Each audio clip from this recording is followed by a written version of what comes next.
নমস্কার বন্ধুরা, কেমন আছেন আপনারা? আজকে আমি আপনাদের সাথে আবারও একটা নতুন রেসিপি নিয়ে এসেছি। প্রথমেই যেমনটা দেখতে পাচ্ছেন, কড়াইতে আমি তেলটাকে পুরো গরম করে নিয়েছি।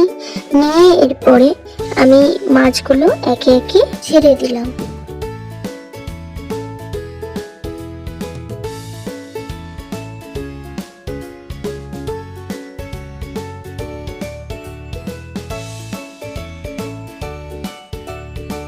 এরপর দেখতে পাচ্ছেন এক পাশটা লাল লাল হয়ে গেছে। আমি এবার এটাকে একটু উল্টে দিলাম, দিয়ে ভালো করে মাছগুলো লাল লাল করে ভেজে নিতে হবে।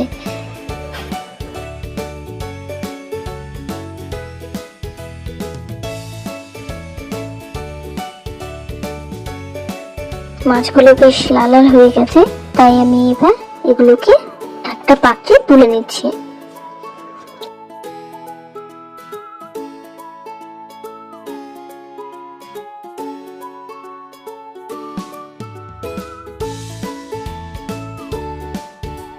এই মাছগুলো তোলার পর এই তেলেই আমি কেটে রাখা পটলগুলোকে ছেড়ে দিলাম, দিয়ে এর মধ্যে পটলগুলোকে ভালো করে লাল লাল করে ভেজে নিলাম।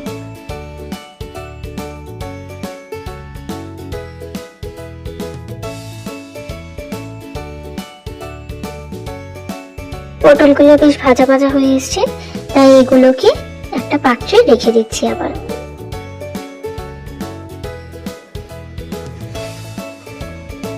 এরপর এই কড়াইয়ের তেলেই আমি গোটা জিরে ফোড়ন দিয়ে দিলাম। এর সাথে কেটে রাখা আলুগুলোকে ছেড়ে দিলাম। ভালো করে ভেজে নিতে হবে এবং তার সাথে আমি একটা পেস্ট তৈরি করে নেব। আপনারা যেমনটা ছবিতে দেখতে পাচ্ছেন, পেঁয়াজ, টমেটো এবং লঙ্কার একটা পেস্ট করে নিলাম এবং সেটাকে এর মধ্যে ছেড়ে দিয়ে ভালো করে এটাকে কষতে হবে। ভালো করে নেড়ে চেড়ে নেওয়ার পর এর সাথে আদার পেস্ট দিয়ে দিলাম, দিয়ে একটু নেড়ে নেব।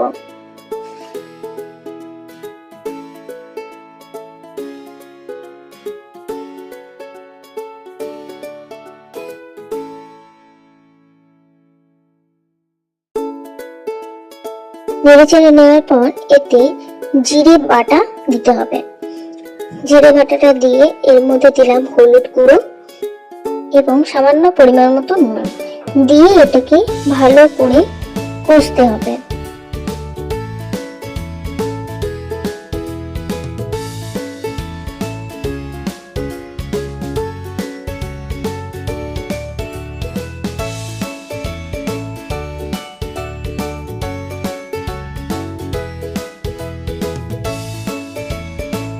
আমাদের কষাটা এবার হয়ে এসছে।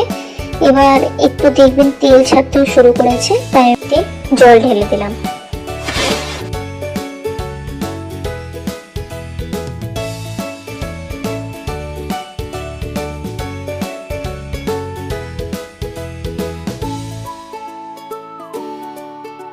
এবার আলুগুলোকে সিদ্ধ করার জন্য আমি এটাকে কিছুক্ষণ চাপা দিয়ে সিদ্ধ করব।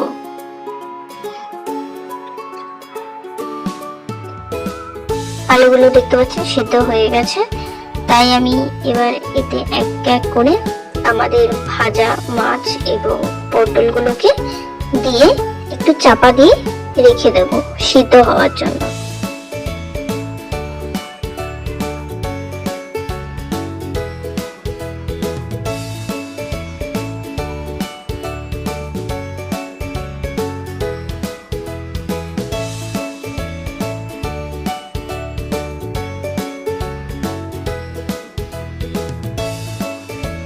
রান্না কিন্তু হয়ে এসেছে, তাই আমি একটু ধনেপাতা দিয়ে এটাকে একটু রান্নাটাকে গার্নিশ করে নিচ্ছি, দিয়ে এটাকে এবার নামিয়ে নেব।